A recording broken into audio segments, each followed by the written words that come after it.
ഇച്ചായ Mercy UK വിളിക്കുന്നു. ഇവിടെ അമ്മ വിളിക്കുന്നു. അവളുടെ അമ്മ വീണ് കിടക്കണോ? ഇനി മരുന്ന് മന്ത്രം എന്ന് പറഞ്ഞ നമ്മുടെ സഹായം വേണം. UK പോയിട്ട് നമ്മളെ തിരിഞ്ഞു നോക്കാത്തവളാ. ഒന്നും കേറി ഏറ്റേക്കരുത്. ഞാനോ? ഹലോ ഹലോ ബെന്നിച്ച, ഞാൻ ആലോചിക്കുമായിരുന്നു. എന്ത്? നമ്മുടെ നാടും മഴയും പരിമലപ്പള്ളി പെരുന്നാളും. എന്തിന്?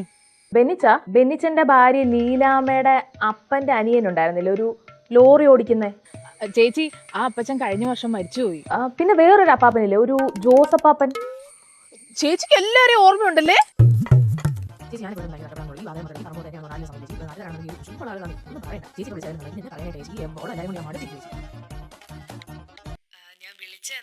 അയ്യോ ചേച്ചി, ഒന്നും ഇങ്ങോട്ട് പറയണ്ട. അമ്മച്ചിയെ ഞങ്ങൾ പൊന്നു പോലെ നോക്കിക്കളാം. അമ്മച്ചിക്ക് എന്താ മരുന്നാണോ എന്താവശ്യം ഞാനും ഉച്ചാനോടൊക്കെ ചെന്നോളാം കേട്ടോ. Don't worry. ഇത്ര ഉള്ളവരൊക്കെ എന്തിനാടി ഈ പാവങ്ങളെയൊക്കെ പറ്റിക്കുന്നത്? ഞാനിപ്പോ അമ്മച്ചിയെ നോക്കാൻ അവിടെ ഒരു സ്റ്റാഫിനെ നിർത്തിയാലേ നല്ല പൈസ അങ്ങ് ഇറങ്ങും. ഇവരാകുമ്പോ നൈസായിട്ട് അങ്ങ് നോക്കിക്കോളും.